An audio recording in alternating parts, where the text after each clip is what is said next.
everybody. The Edmonton Oilers and their road trip comes to an end tonight.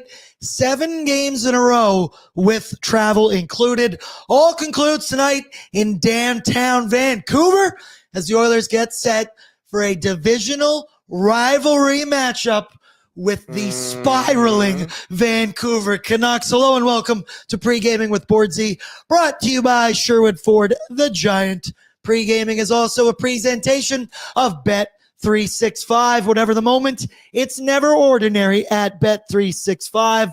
Download the app today and use the promo code NATION. We got to kick it off in the chat. I always read the first comment of the day. And I got to say, today's was a little bit different. I've seen a lot of weird shit in here before. Literally. Not this one, and it's literally weird shit. As Slurmsy comes in and says, I sharded. It was in public, dude. It was so bad. It's okay, though, because Cup year. I'm hoping the Canucks shart tonight. Nice, was nice. Southpaw's in, said just shit your pants and go home. Have a good day off. That's what I would do. This got really off topic to start, Mr. Burns. I agree with you. I don't know what I just walked into, but let's go Oilers fighting Amish. Cup year. Cup year. Rusty's in with another Cup year, baby. Cup year. Lance Kane, nothing but orange W's. Rusty, can't get my hopes up, but Chicago is up 3-1 on the Vegas Golden Knights right now. And really? Lance tonight? Says the Oilers are going to storm through the Canucks like their name is El Nino. This evening, I'm joined. It's the boys. You can tell it's Wazzy and producer Brett Holden behind the scenes. The boys are back together. Waz, how we doing? I'm doing fantastic after I heard the news that the Chicago Blackhawks are beating the Golden Knights 3-1. I didn't know they were playing tonight. That's the second half of a back-to-back for the Golden Knights. Taylor Hall, can you do us a little bit of a favor tonight? Please, Connor Bedard, do your magic, beat the Golden Knights, and hopefully the Oilers can take care of business in Vancouver. Do your part. Do your parts. I apologize in advance if my voice cracks at any point today, but I will not apologize for how hard I rocked out at Sum 41 last night. Got some new merchandise. Incredibly expensive, overpriced band tees. $65 for a t-shirt. You bet your ass I bought that. I bought it smiling, but it was a great time last night. Lance, I know you were there. Tell me what you thought about the show. It was incredible. Also, shout out to the Oilers Nation fans that were sitting behind me the entire time. We were yelling about the Oilers between every band going on. It was great.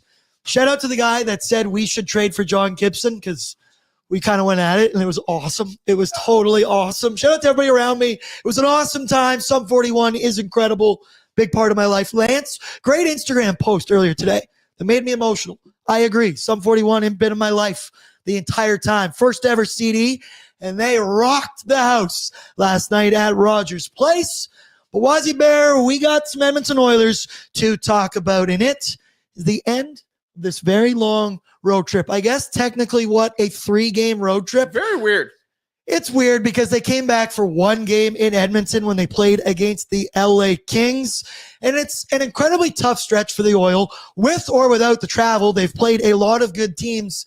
7-1 so far this month with some big wins against big teams. We also just wanted to point out the travel to you. So, Brett, can you show up this map graphic we've got right here? Shout out Bruce McCurdy on X, the Everything app, because if you walk this through, the Oilers go from Edmonton to Seattle, Seattle to Boston, Boston to Pittsburgh, Pittsburgh to Chicago, Chicago all the way back to Edmonton, Edmonton then to Minnesota, Minnie to Colorado, Colorado to now Vancouver. 7-1 in any stretch is unreal, but against those teams with all of those travel involved in there as well, that's borderline insane, dude. I loved Waz. I think you would have posted it. The interview from Matthias Janmark earlier today. Shout out you. Man's great at his job. But he said, and I quote, "We have no excuses when it comes to travel, that they are a veteran group. They've all been in the NHL for a number of years. They're used to getting on planes late, getting into new cities late. It's something they've been used to and accustomed to, especially playing in the Western Conference." Wazzy, the roadie finally comes to an end. And after that, the Oilers have a season-long 6-game homestand back at Rogers Place with some lesser competition, you might say. But the boys right now, they got to be feeling exhausted with all this travel. But I love what Janmark said. No excuses tonight. Yeah, and some teams are able to kind of use that to their advantage, kind of keep the ball rolling. There's no breaks involved. Like we just saw back-to-back where Edmonton was in Minnesota, then they went to Colorado, and as we know in Colorado, the elevation's higher, so that kind of hits your fatigue a little harder, I would say. And I'm surprised the Oilers were able to pull that one off to come back from 3-0 to win it 4-3. And I had a soccer game that night, so I missed the comeback. But when we got into the room, my buddy Liam, who's at 14-4, he's like, the Oilers won. They made the comeback. We're like, holy crap, they did it. This team is a different breed. They have sent a message to the rest of the NHL that they are not to be messed with, and why it is a cup, yeah. Cup, yeah. I'm also just checking in the chat. Rusty, overpriced band tees are my favorite shirts that I have. LOL. Lance, I really put on a great show, played all the hits. And a lot of you, it seemed like you guys were at the show last night. So shout out. I love the music taste of all of you fighting Amish. Was Avril there? No, she was not. No, she was not. See, I'm torn with my Nickelback love too, because I feel like Chad Kruger had something to do with Derek Whibley's relationship. Aww. We're getting sidetracked. I love Sum 41. Canadian drama, baby. Da-na-na. But the Oilers, they've been starting games brutally for the last 2 weeks, honestly. Bad starts have been the theme for the last 2 weeks. Down 3-0 to Pittsburgh, down 2-0 to Chicago, 2-0 to Minnesota, 3-0 to Colorado. They ended up winning 3 of those 4 games. And Brett, it's awesome for guys like us who like to live bet the comeback. Absolutely, baby. Cup, yeah. But it's not a great strategy for success if you are the Edmonton Oilers and Chris Knobloch. We say it all the time, down but never out. The comeback kids through and through. And a win's a win in the NHL. You don't apologize for how you get there. And on Thursday, the big dogs were big, man. Connor McDavid, he had a huge game. Evan Bouchard with the game winner. They also got some depth scoring in that one. Was a goal from Victor Arvidsson in the final minutes of the first period. Total TSN turning point of that game. Brett Kulak, I guess both of those goals were just, fuck it, fired on net, see what happens. Brett Kulak said after, I didn't even know that puck went in the net. I just saw everybody else celebrating. But some of the depth has been there. The Oilers have had to go supernova at points. They've struggled with the other lines. The third line of the Oilers lately, in my opinion, has been getting a little bit caved in. But we did see lately Ryan Nugent-Hopkins with some of the second line and guys like Arvidsson and Pods producing, regardless of who is playing center between the two of them. Arvidsson has 7 points in his last 10 games. Podkolzin, he's just been doing all the right things and being a little bit more productive on the score sheet lately. Everything's been going good. You could include goaltending as well, that Thursday game. Tough one for Stuart Skinner to start that way, I'd say.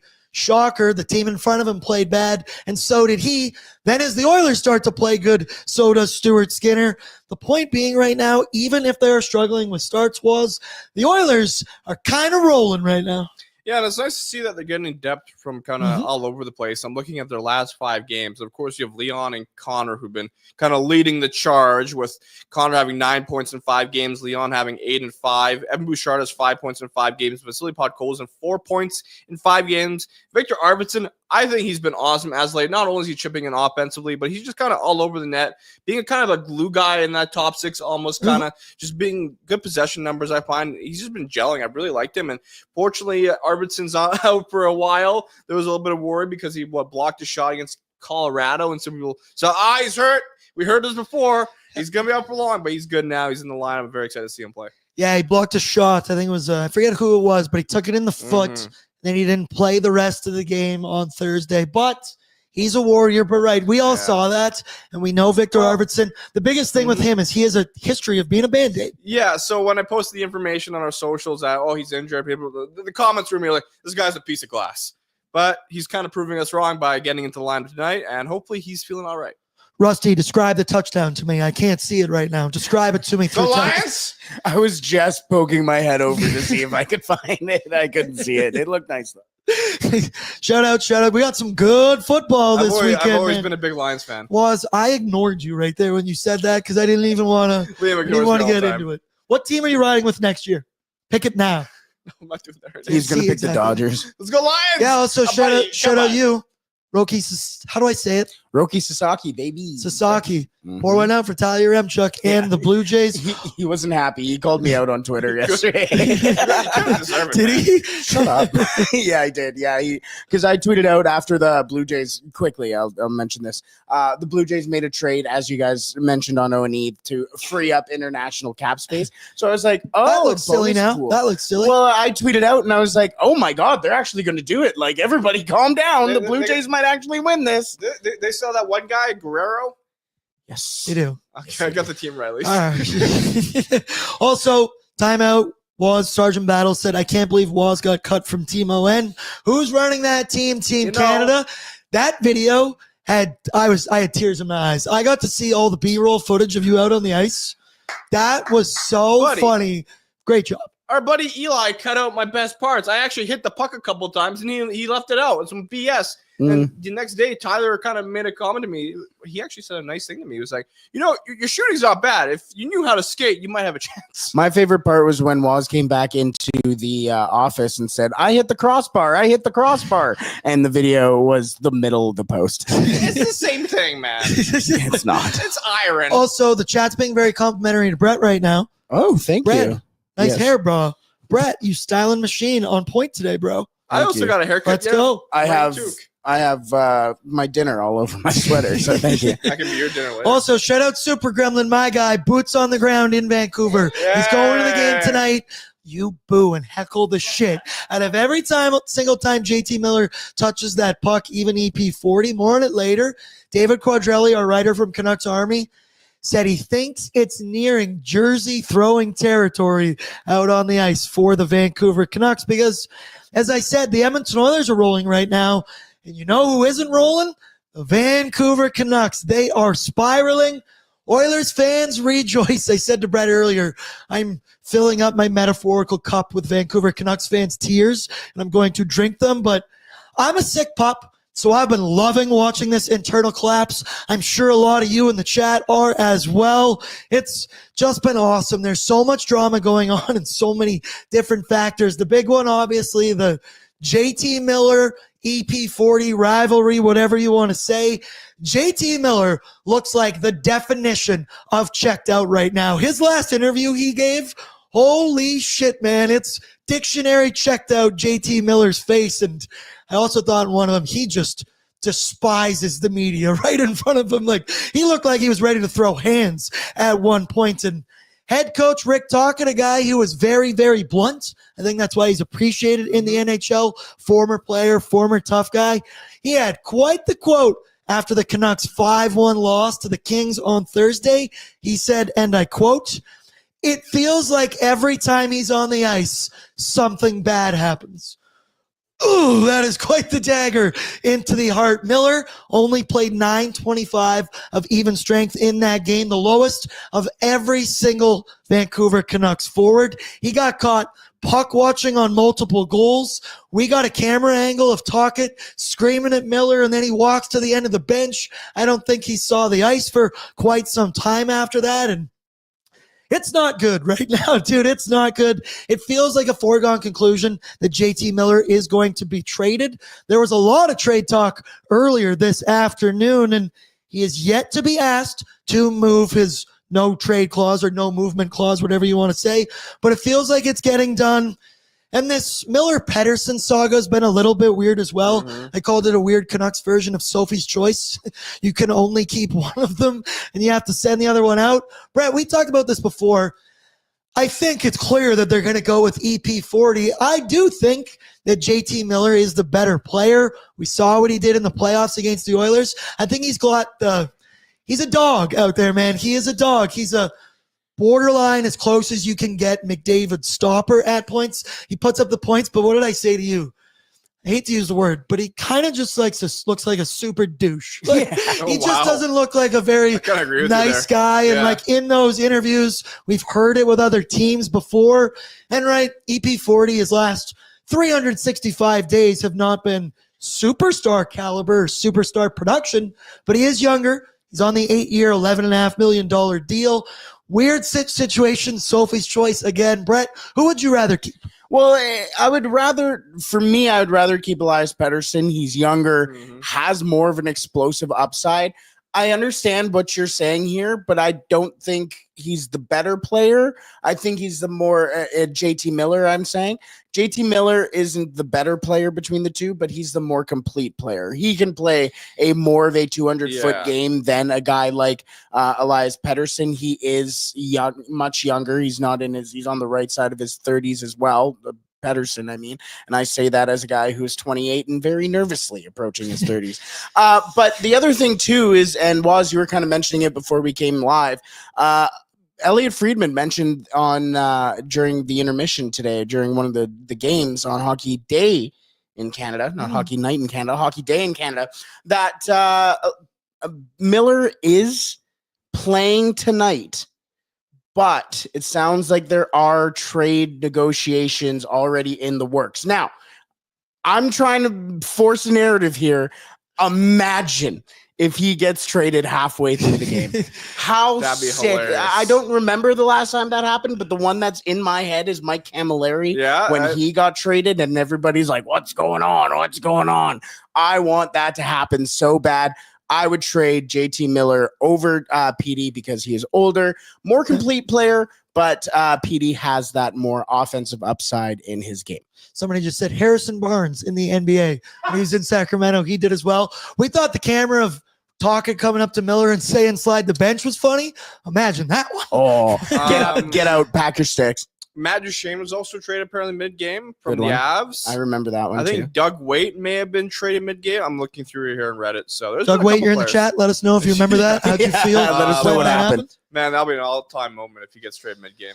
Southpaw's in. He says Miller can't let people be the way they are. LOL. Pettersson, polar opposite and good guy. We've also got a Canucks troll in here. I appreciate it. You got to be subscribed to comment, so I'm going to take it any way I can get it. He says, I am from the future. Canucks win the 2025 Cup and Oilers lose in the first round. Something tells me that even you don't believe that, buddy, but thank you That was for the not Doc engagement. Brown, dog. Nice, Brad. Good pull. Got to go 88. Got to go 88. I've seen that movie. Yeah, there you go. Someone in here, Scout as well. The fans have turned on Rick Tocchet. So I feel like they turn on all the coaches they have. Like even happened with Bruce Boudreau. The 1 year that Bruce Boudreau took over, it was like, Bruce, there it is. They love Bruce Boudreau. Next season, get Boudreau out of here. He sucks. This team's falling apart. It's like, it feels like they turn on their coaches at least the next year, you know? Yeah, I kind of get it. Was weird. I don't like it. It's kind of funny, like the same dropout with JT Miller. I mentioned to you guys it haunts my memories, but do you remember he scored the game winner in game 5 of the playoff series last year? 30 seconds left. That building went absolutely nuts. He's the king of the city. And it's gone, and it's over, and you've fallen all the way down, and it's a little bit of an ugly, ugly saga. The other thing, defensively, it's been ugly for the Canucks as well. Team defense been a big issue. David Quadrelli's been talking about it from Canucks Army, been writing about it. They're 24th in all season long in goals allowed per game. Quad said basically everybody but Quinn Hughes has struggled at points this season. Philip Hronek, their other top D-man, was injured for weeks. Now he's back in the lineup. He's played the last 2 games, but the loss of Hronek made everybody else in the lineup have to move up. And Brett, that included your former lover boy, Vincent Desharnais. And as Oilers fans could have imagined, and Canucks fans now know, Vinny Desharnais is not a top 4 defenseman. He needs to be insulated on the third pairing, and he struggled for a bit there. He's back on the third pair with Carson Soucy. Looks like he has improved. Quads used the words that he's back doing what he should be doing. Penalty killing, playing limited ice time out there. And right, we saw that last year from Vincent Desharnais. Can be good. He's with Soucy. You got Hughes and Hronek, and then Derek Forbert with Tyler Myers. But the other thing has been the return of their star goaltender, Thatcher Demko. He's been injured. He's a Band-Aid, much like one Victor Arvidsson we said earlier on. And he's in one of the rougher stretches of his career right now. 2-3-3 record this season. 339 goals against with an 872 save percentage. Now, with Hronek back and these guys coming back into lineup, I would expect the defensive numbers to improve. It's also an absolute hurricane of chaos going over there right now. But right now was defensively, The last 2 games, the Canucks have allowed 11 goals against the Jets and the Kings. And with the way the Edmonton Oilers offense is rolling right now, I worry for Thatcher Demko's sake that he might be getting lit up. Thoughts about the Oilers offense against the Canucks defense tonight? Well, it's very interesting because the Oilers have had a habit recently of allowing the first goal of the game, You but don't you can't underestimate the Oilers, regardless, as we learned against the when they played the Avalanche, down 3-0, come back to win it 4-3. So the Oilers, they can beat you in a variety of ways, and hopefully tonight is a blowout. I would love to see the Oilers just shell them 7-1. I think didn't that happen the last time they played? The Oilers just came out slinging. It was a great time, and I'm just hoping for a fat W, but I don't want to underestimate my opponent too much. They can't surprise you. We've seen that in the past, right? The Canucks, they still want to play for something. They still believe, hey, we can get into a playoff spot. Wild card, they're fighting with Calgary right now. So it's going to be an interesting game. But I'm liking those numbers that you pointed out from Thatcher Demko. It's, the Canucks fans always like to say, like, oh, if we had Demko in the playoffs, you guys won that series. Well, he's not looking too hot right now. So we'll see what happens. Now, once again, I would expect Demko's numbers to improve. I've seen enough of his career that I know he's a good goaltender, but you got to love it right now. And he's going to have to face the Oilers 2 of the next 3 games, possibly. See if he gets a start. Could be Kevin Lankin and Doug Waite's in. Said, I don't recall getting traded mid-game.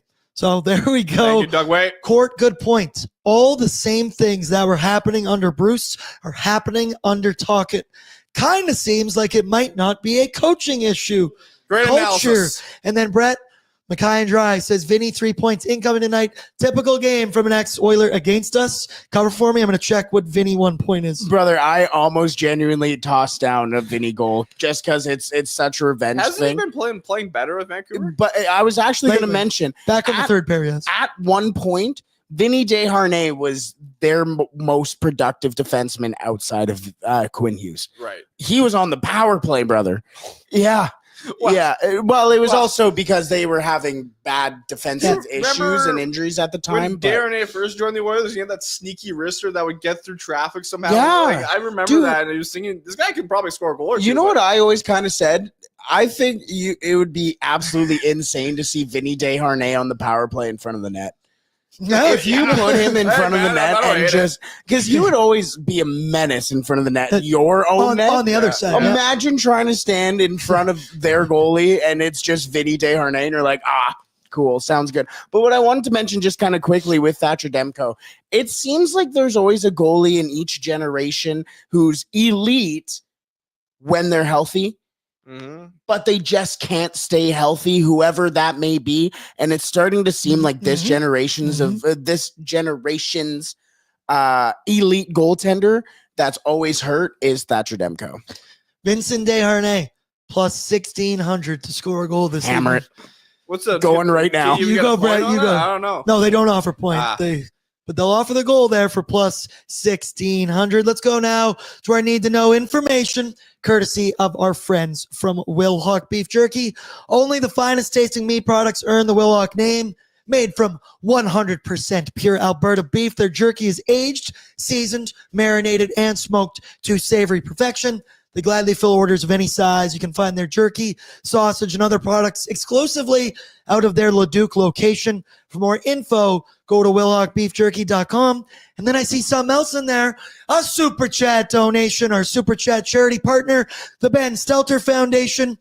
Get your Super Chats in. It all goes to a good place. And contractually, I'm obligated to read what you said. So Vinny is dust, Dry goal, and McDavid 2 points. I like the McDavid 2 points. Might be on the bankroll a little bit later. Your need to know information. Standings watch. Da-na-na, da-na-na. The Edmonton Oilers are tied for first place in the Pacific Division with the Vegas Golden Knights. 61 points apiece, 45 games played each. Now, right now, halfway through the second period, the Golden Knights are down 3-2 to the Chicago Blackhawks. So we got to keep an eye on that one as well. But they are 6 points up on the LA Kings. But as we see there, LA does have 3 games in hand, while Vancouver, 13 points back of the Edmonton Oilers. Can't even smell them that far behind us. We did get some news that we believe Ryan Nugent-Hopkins going to be back on the top line with McDavid and Hyman. Leon will start the game with Pods and Arvey.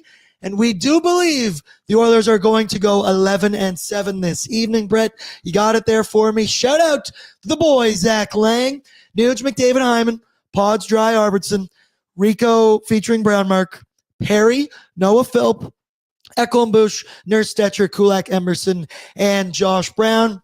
I guess quickly, I can ask you thoughts on the decision to go 11-7. I thought, and everybody just wants to make Josh Brown the whipping boy. I get he's had bad plays. I don't think he has been that terrible. He's Vincent Desharnais 2.0. You put him out there on the PK end of games, stand in front of the net and be physical.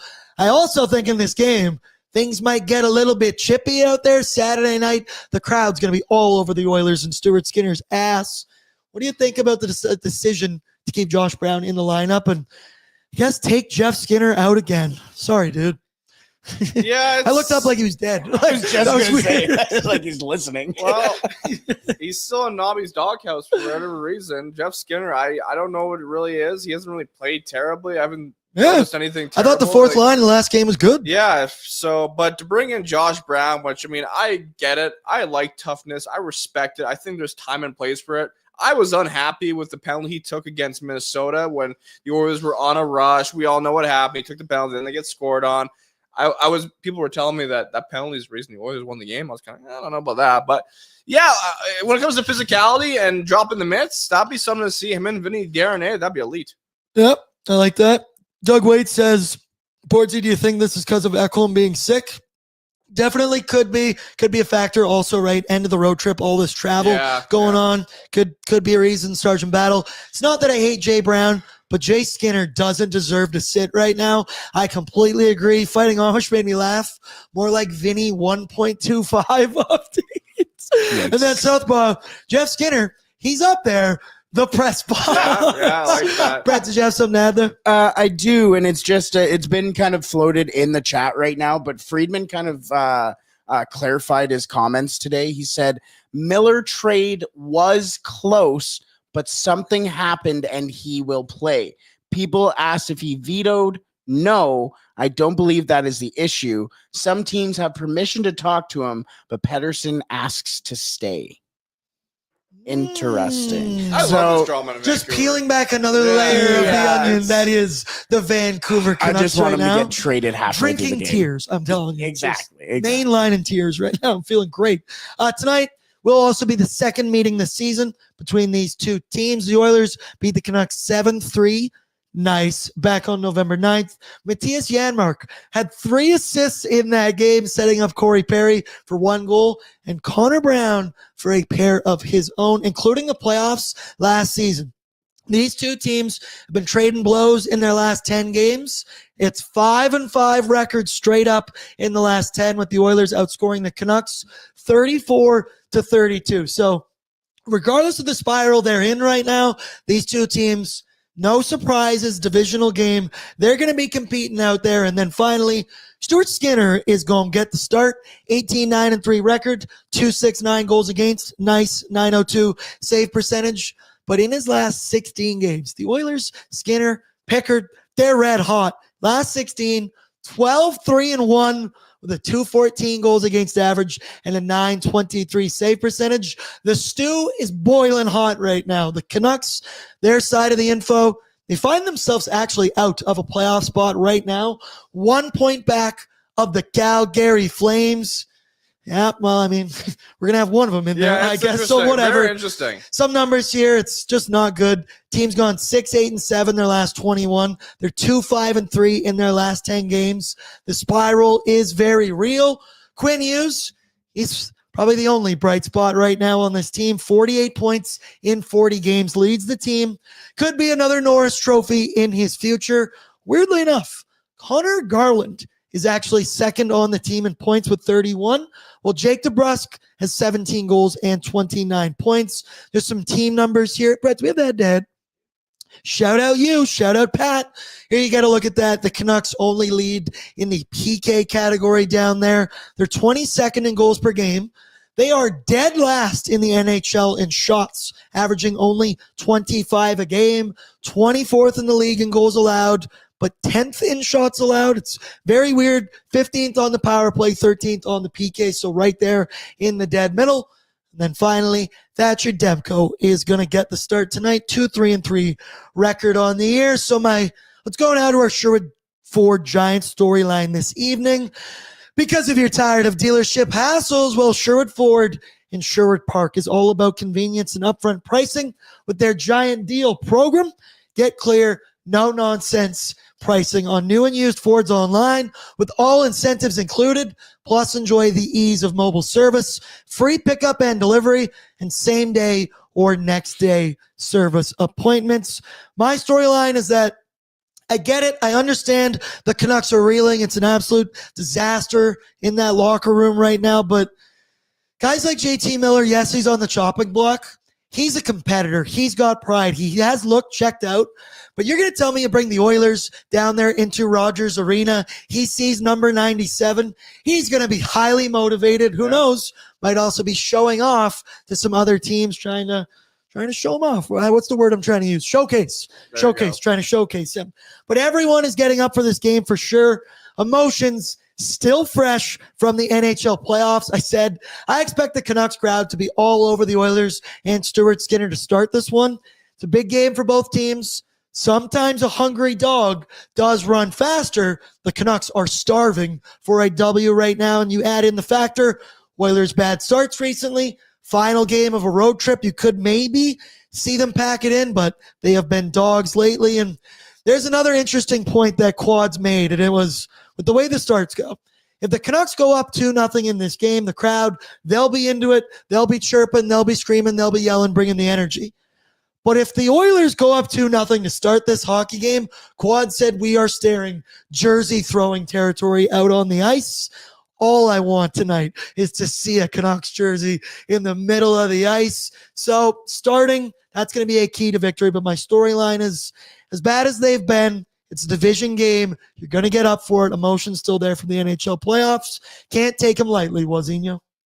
No, definitely not. And it's like you mentioned, everybody likes to get up for the games against Draisaitl, McDavid. And I like what you said, a kind of a showcase game for JT Miller, see what he's got. And I posted that on our socials that he's been hasn't been performing well recently. People were like, well, great, you just jinxed it. He's going to have a great night. You just had to point out that he hasn't been producing. So hopefully that's not the case, because I personally hate when people use the word jinx. I'm like, it's not everything's a goddamn jinx. He hasn't been playing well. Just because we posted it doesn't mean it's a jinx. Anything can happen. He's a good player. There's a reason why he's coveted and why he's put up 100 points, 90 points in the season. So JT Miller is something to watch for sure. Lee's Pedersen, but also Quinn Hughes. He's a hell of a defenseman. I would say he's going to probably win the Norris. He gives me a reason to even watch the Canucks when the Oilers aren't playing. He's just so much fun to watch. He's so good, dude. He's incredible. He's just the way he controls the puck, and it's awesome. He processes the game like a supercomputer, like Connor McDavid or Kawhi Leonard do. The Kawhi Leonard robot. Brett, shout out Clips. Go Clippers. Let's go, baby. The Canucks are a one-man team. Yeah, possibly. And weirdly enough, on the back end, leading the team in scoring. Also love this from Southpaw. The chat here is a unified front. You guys have been picking up your game recently. You guys have been getting funnier and funnier. Also, Mackay and Dry said, Bordzy saying dog and not barking feels off. My apologies, people.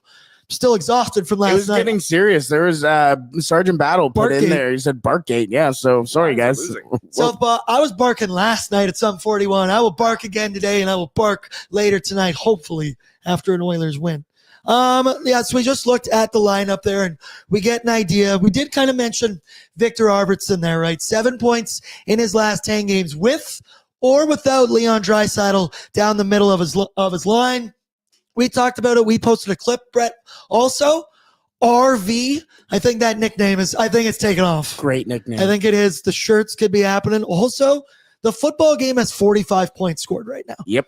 It's 2 minutes left in the second half. It's 2 minutes left in the second half. But, of course, Victor Arvidsson did end up getting banged up at the end of that Thursday game.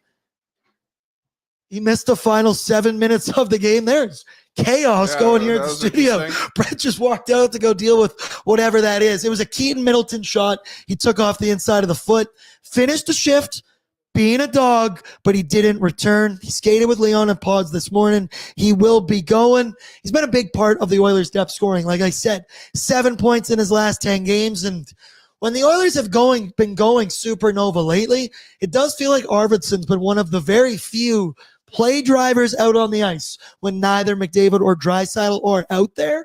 Also was taking a look at some Arvidsson bets this evening for him to get 1 point plus 128. Thought that's a little bit juicy. Thoughts on Arvidsson lately, and should I hammer that? Should I hammer that? I kind of feel like I should. I think so. I think he's been awesome lately. He's been one of my favorite Oilers to watch. I'm glad he's healthy in the lineup. I believe it was the Minnesota game where I did have him a part of one of my parlays. He did get the point. Didn't get the parlay because Draisaitl didn't get 2 points. That's okay. We still love Leon. And like I mentioned, in those last 5 games, Victor Arvidsson has 3 points, 1 goal, 2 assists. And in the last 10 games, Arvidsson has, let me look here, 7 points, 2 goals, 5 assists. So you can count on him to get involved. Yeah, you definitely can. And you know who else has been finding their game lately? Evan Bouchard. 2 goals, 2 goals, 10 points in his last 10 games with, get this, 41 shots on goal over those last 10 games. Reese, the intern, was totally right to start betting Bouch shot props. And yes, he got absolutely dangled by Nathan MacKinnon in that last game Thursday night. I'd argue, who hasn't been dangled by Nathan MacKinnon before? I thought he was solid defensively. We talk about it a lot. He defends 1-on-1s and 2-on-1s very well for the most part. Nathan MacKinnon, I will tip the hat to you. Okay, you are very good at hockey, but his offensive game starting to shine through. 35 points in 45 games last year. Last season, he was a point-per-game player, had over 80 points on the season, but Bouch is ripping pucks again, and he's getting them on net. Even he mentioned after he scored the game winner on Thursday night, he said, I took a little bit off the shot because I wanted to get it through. I didn't just want to start pounding pucks. I wanted it to be accurate, and that puck was absolutely labeled for top cheddar. And it's just exactly what you want to see from Evan Bouchard. It has been an up-and-down season, to say the least, for our boy Evan. Been the number 1 whipping boy, but I do think he's been steadily improving, and his offensive game starting to look like Bouchard from the playoffs, the guy that set the record for most points by a defenseman in an NHL playoffs.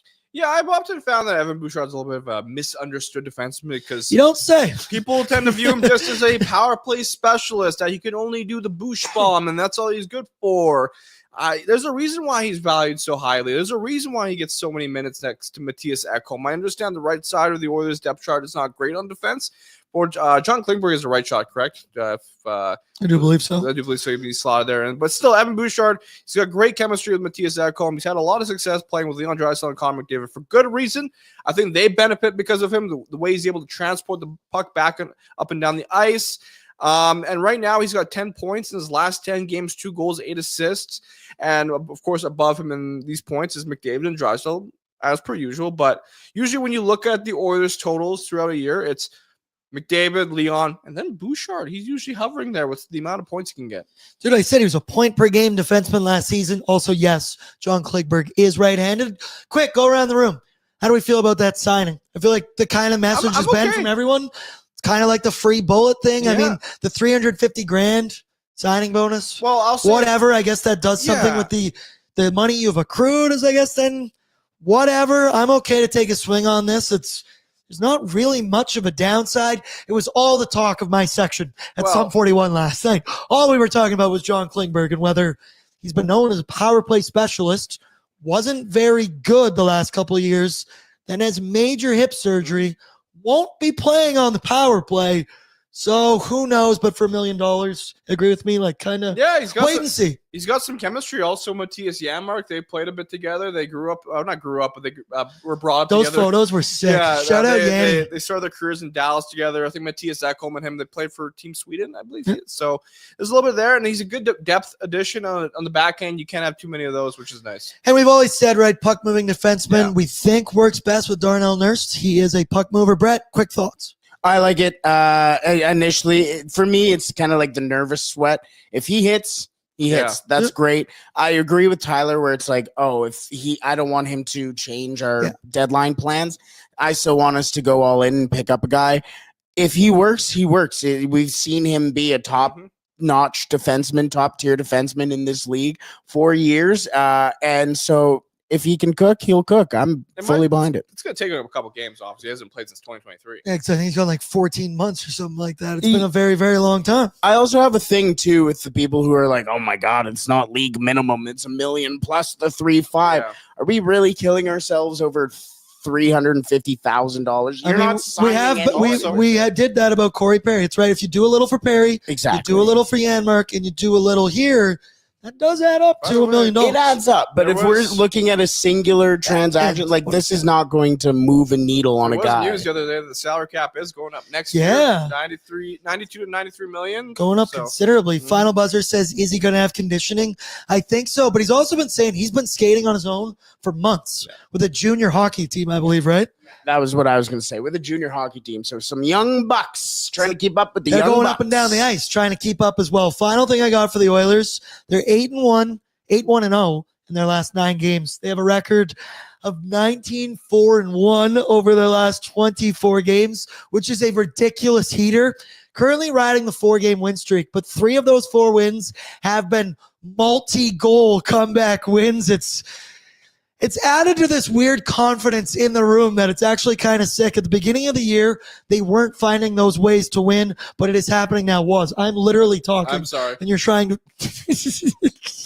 They weren't finding those ways to win, but it's happening now, and the slow starts will eventually catch up to the Edmonton Oilers, but you can feel this kind of swagger and confidence in the room. Saw some interviews from the Oilers today, and that was kind of their vibe, that they know this will eventually catch up to them if they keep coming out of the gates this slow. But down but never out, you got to feel good about your team, and it's a nice sign of confidence. Nobby also, I said it on last pre-gaming, he said he loves the character of his team. Let's go now to the starting goaltender report, brought to you by Sherwood Power Sports and Marine.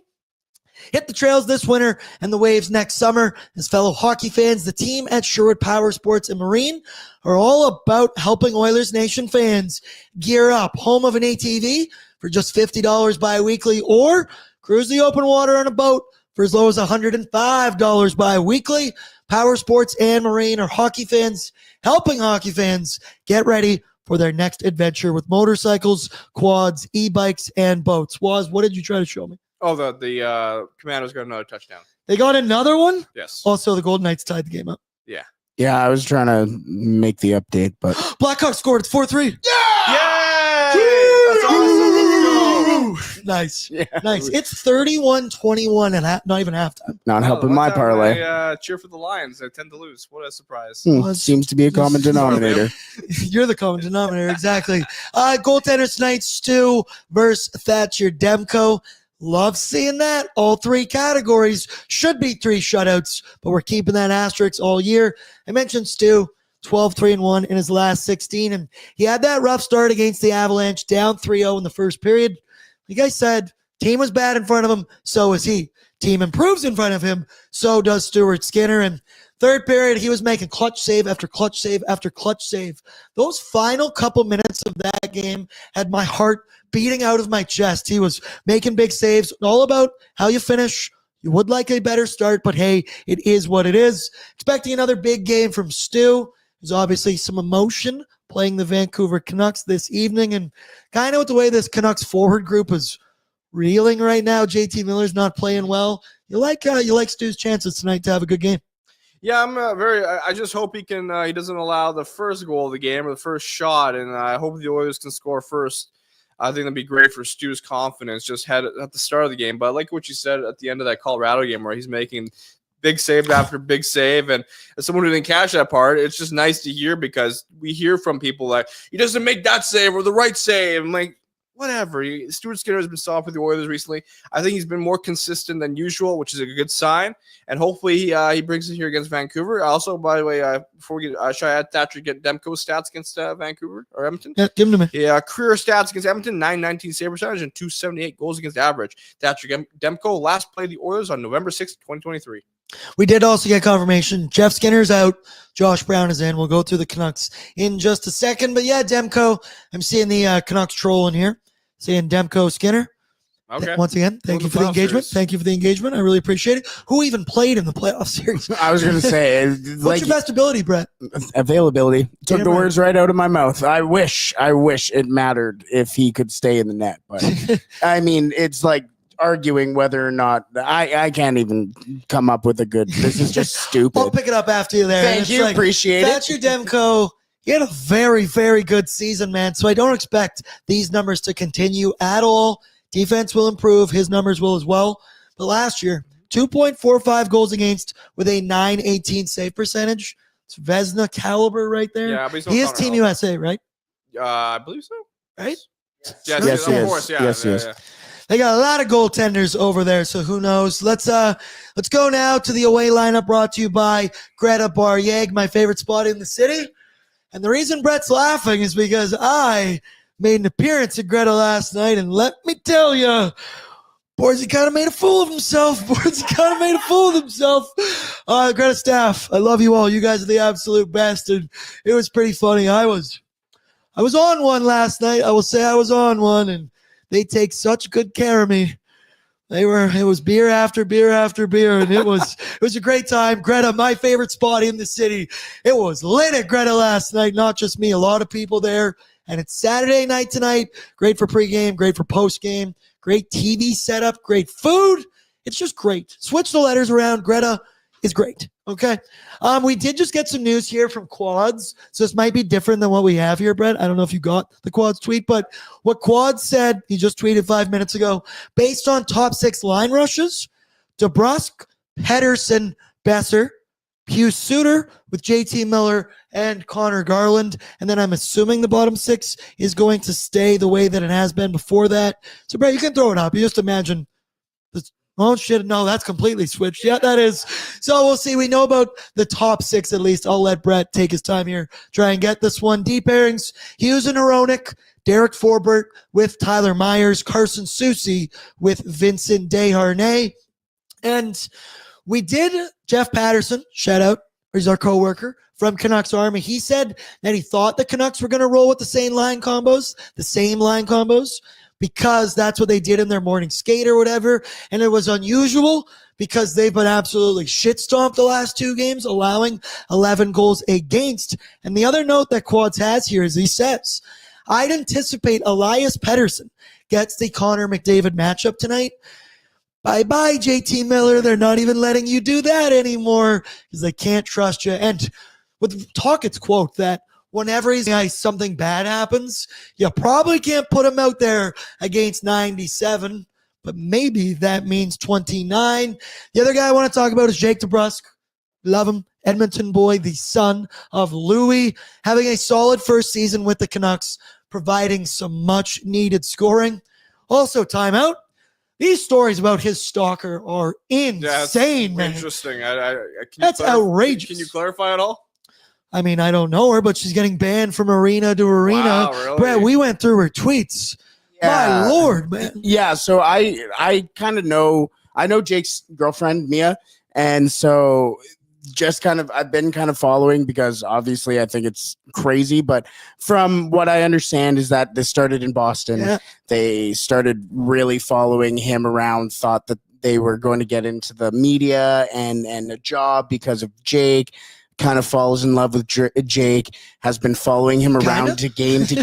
Yeah, has literally followed him around to games to where when he moved to Vancouver, she was going to move to Vancouver because of whatever, thought she could get a visa, whatever, didn't realize you need a visa to work, and then bought a ticket recently.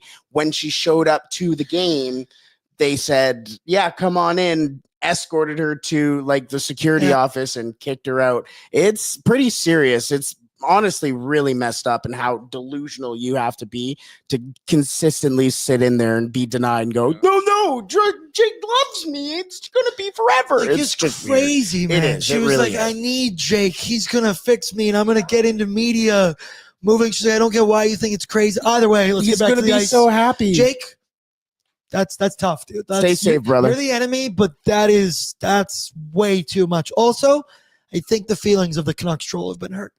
He says, I have a right to my opinion or to an opinion. Yes, you do. But we also have a right to our opinion.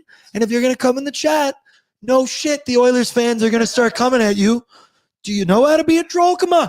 Got to be a stronger troll here. Come on. Use your, what's the word you always use? Your cubes? Just have some cubes. Have some cubes. But welcome. We appreciate you being here. But no, welcome. As I said, it's opinion to opinion. We're never going to go at your heart or anything. Or if they do, Brett will put him in a timeout. Absolutely. But the other one, Kiefer Sherwood, he leads the NHL in hits by a goddamn mile. It's not even close. 262 hits on the year.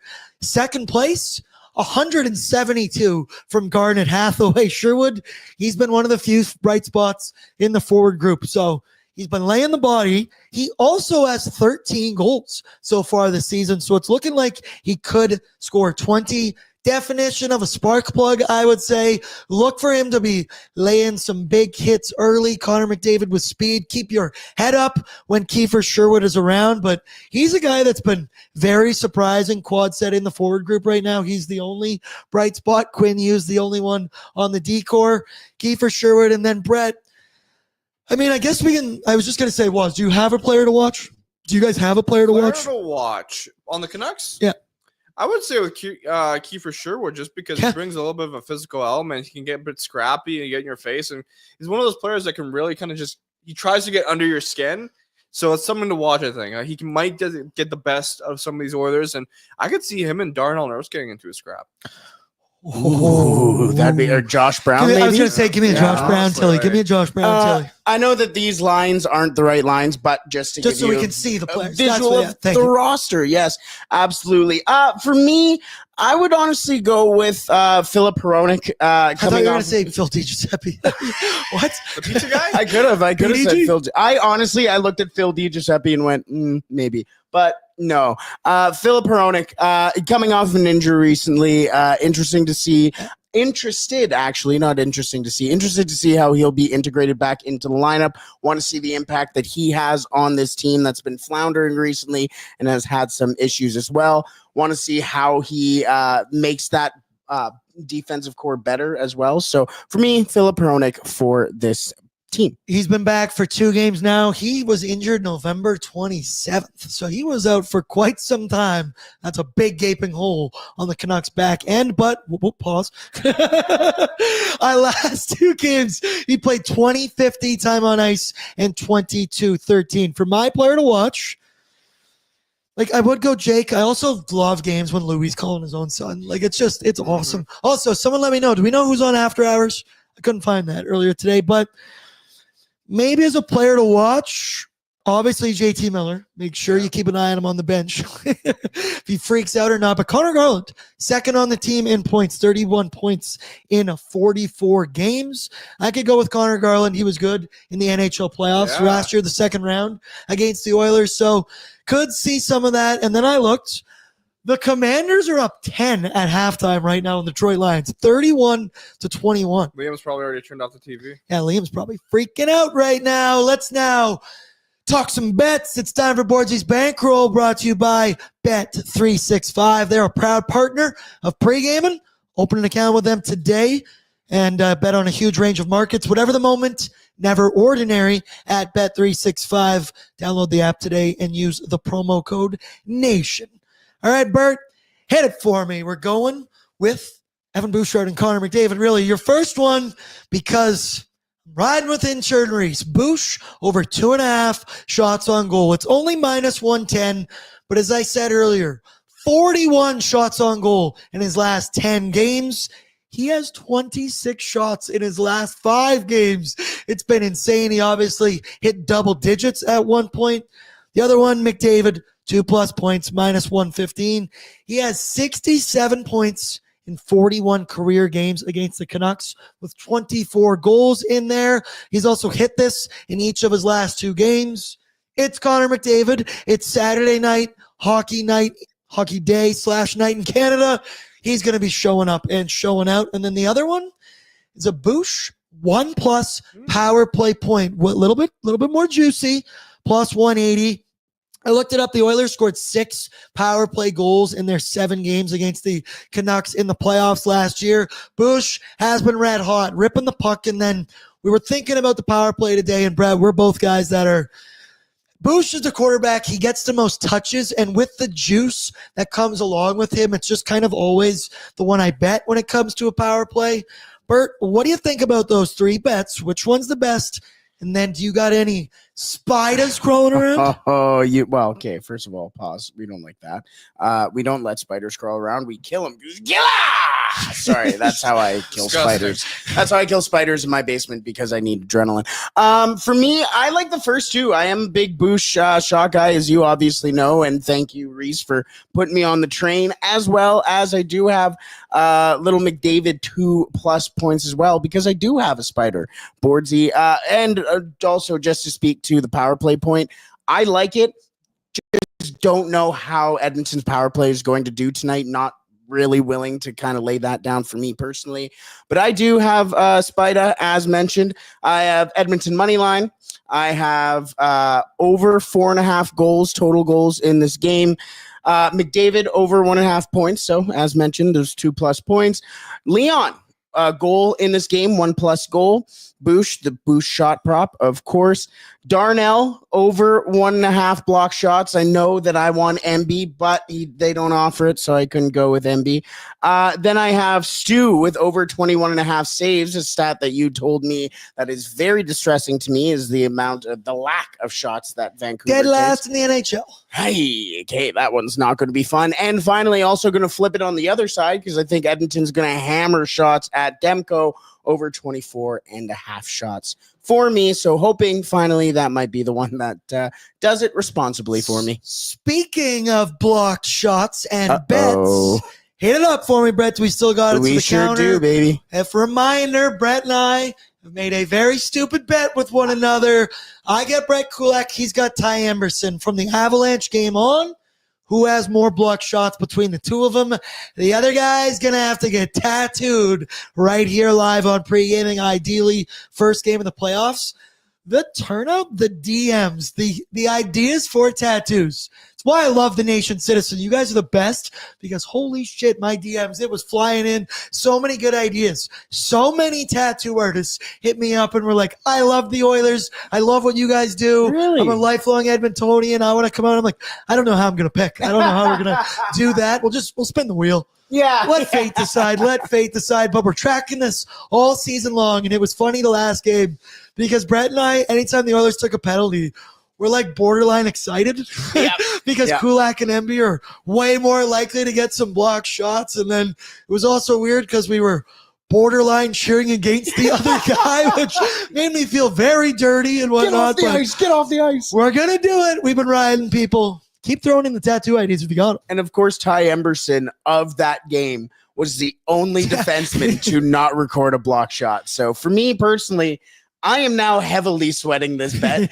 One game into this. So yeah, I'm not doing too well. Stressed. I'm stressed. Hayden's in. He says, what the hell is a spider? That is an 8-leg parlay. Get it? Responsibly, of course. Only bet what you're willing to lose. Be smart about it. Let's quickly pay the bills here, Brett, because we got some ad reads. First, shout out to Odd Company, Nation Beer Everyday Lager. Pumped to have this. I was crushing these last night, baby. It's our new Nation Beer Everyday Lager. Perfect for the next big game or your new go-to lager. Find it at Odd Company Brewing or liquorconnect.com. As well, we got the Nation vacation coming up. Wazzy, we've been talking about this chase for first in the Pacific Division. You also mentioned we're looking for first in the top of the West. What'd you mention there? Yeah, so, I mean, if you look at the standings. Come on, the Nation vacation. The Oilers are very close to the Winnipeg Jets, who are, I believe, first in the Western Conference. I think it's about a 4-point difference right now. And the Oilers do actually end up playing Winnipeg in April, after the Vegas game at some point. So in April, we could have a game-deciding matchup for the Pacific Division title and the Western Conference. We'll see a lot of hockey to still be played, but it's looking exciting. I personally, this is why I like the regular season, because of these little races. Just me. Dude, that's going to be so much fun when we are down there for that game, April 1st. It's going to be warm out, staying at Circus Swim, I believe it is. March 30th, April 2nd, visit nationgear.ca for more details. Going to be an awesome time. And finally, we've got one other party coming up. Bert, hit it for me. It's Brunch for Ben, all in support of the Ben Stelter Foundation, the same place that all of your Super Chat donations are going, a cause super near and dear to our hearts. February 22nd, Edmonton takes on Philly. Dive into a morning packed with excitement, laughs, and community spirit. Doors open at 10 a.m. The puck will drop against the Flyers at 11 a.m. We'll be pre-gaming at 10 a.m. We'll be post-gaming live there in Greta as well. It's an all-ages event. Bring your kids. It's intended for your kids to come. We got coloring contests. There's obviously arcade games all over the bar. Great food, great drinks. Tickets are $20, and you can get them at nationgear.ca. And that will do it for us on Pre-Gaming with Bordzy. Shout out to all of our sponsors. Shout out to you, Wazzy. Shout out to you, Brett. I like they were calling it the Chaos Trio in the chat. And a Saturday night division game against the Vancouver Canucks. I think we might see a little bit of chaos in this one. I love you all. I appreciate you all. Get in the chat during the game. I'll try and come back and check in there. And then we'll be live right here on the ON YouTube channel right after the game, hopefully breaking down another Edmonton Oilers W. Good luck out there on the Bet365 Battlegrounds. Brett, got